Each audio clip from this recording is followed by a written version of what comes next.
Hey guys, it's Sarah, and today I wanted to share with you the Book of the Month books that I purchased when I was a subscriber to their service and what I have left. I did stop my subscription to Book of the Month because I tracked it last year. I tracked it through, I think, October and realized that I was skipping more months than I was actually picking books. And I realized that if I'm skipping more than I'm using, then maybe it's not a service I need to worry about anymore. And it's mainly because I really noticed that a lot of the add-ons were more of what I was interested in versus the main picks. And you have to pick a main pick in order to get an add-on. And I felt like I would have just been picking a book just to pick it so I could get an add-on for cheap. So that didn't make a whole lot of sense to me. I might as well just go buy the book I really wanted. You know what I mean? So especially since I was working at Barnes & Noble, I would just get the book there, and then I wouldn't have another book on my shelf that I wasn't necessarily interested in just to get a cheaper book. It didn't make a whole lot of sense for me in that moment. So I decided to go ahead and just cancel my subscription. Will I ever go back? Not sure. Never say never. But as of right now, there are no plans. But I do have a stack of books here that I got from them while I was subscribed that I still need to read. And so I wanted to just go ahead and share them with you. And I'm going to really try to work on these, actually. It'd be nice to have all these read, and we'll see. So I just wanted to show you what I have left. I did, when I went through my huge unhauling half of my TBR, when I did that, I did unhaul a lot of Book of the Month books. Just a lot of things that I was kind of just getting or taking a chance on, and then ended up either losing interest or just not hearing good things. So it made me lose interest in that way as well. And so I did let a lot go as well. I probably got rid of maybe 40% of what I had in that big unhaul. But here is what's left. Here's what I looked at my shelves and said, I would pick this up today and read it, and I would be excited about it. Riley Sager, The House Across the Lake. Really, really want to read this. I am all in on Riley Sager. I will read anything this man writes. So I have two of them actually on this list. Riley writes thrillers, and I love them. He's not for everybody. Not all of his books are for everybody, which I've noticed a lot of people will like some of his books and then not others, which is, that's fine.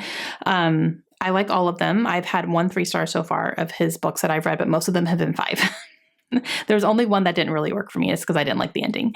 But for the most part, I do like his endings. They can really go off the rails, and I live for that. It keeps me so entertained. So, yeah.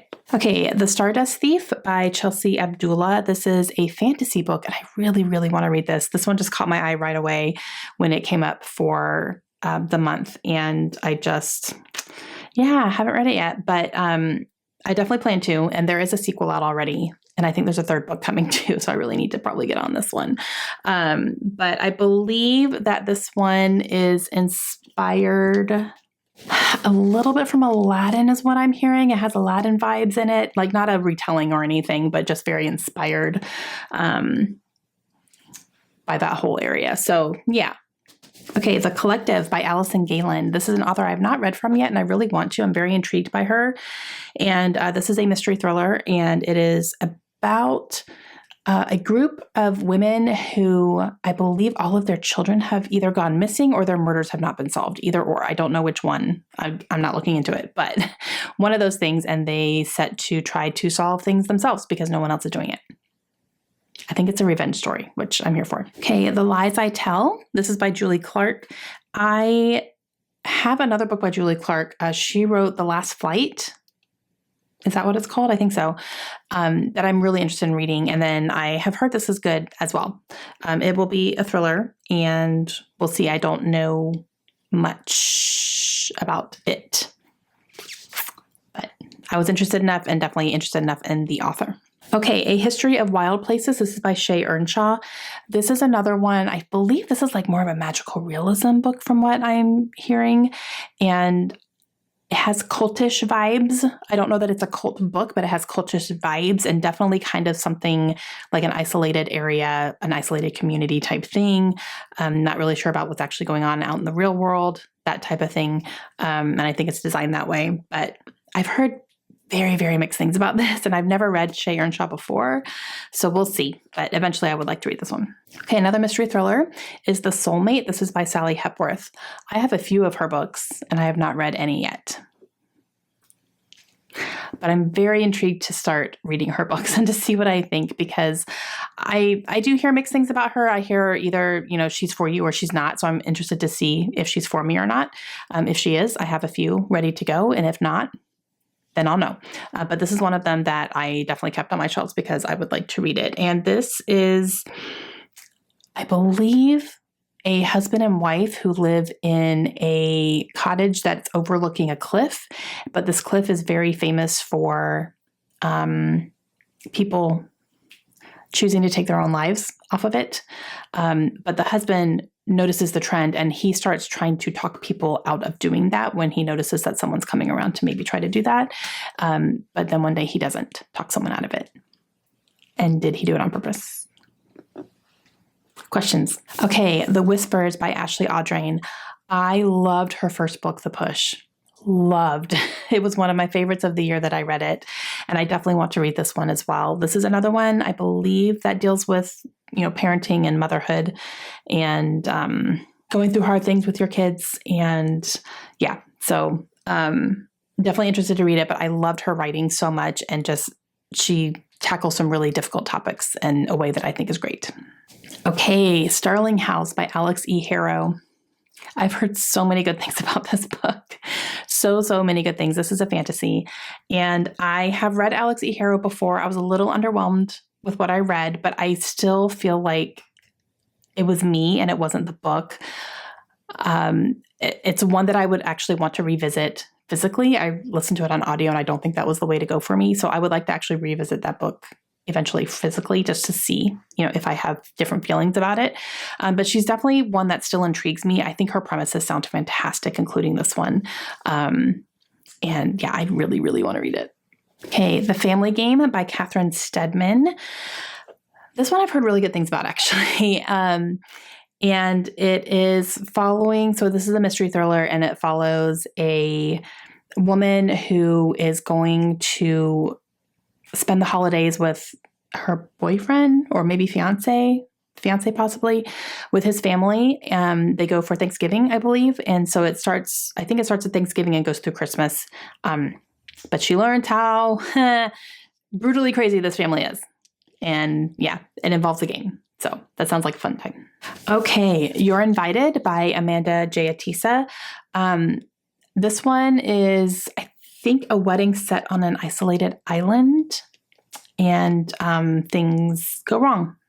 I'm here for it. That's all I know. I've heard very good things about this author in particular, and this one has always intrigued me. So, okay, The Giver of Stars by Jojo Moyes.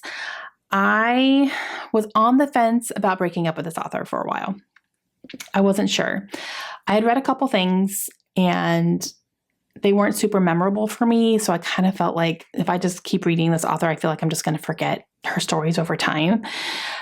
But this one sounds very different from the other things that she's written. So this is set in Kentucky, and it follows the horseback librarians that would go through and take library books to people in this area.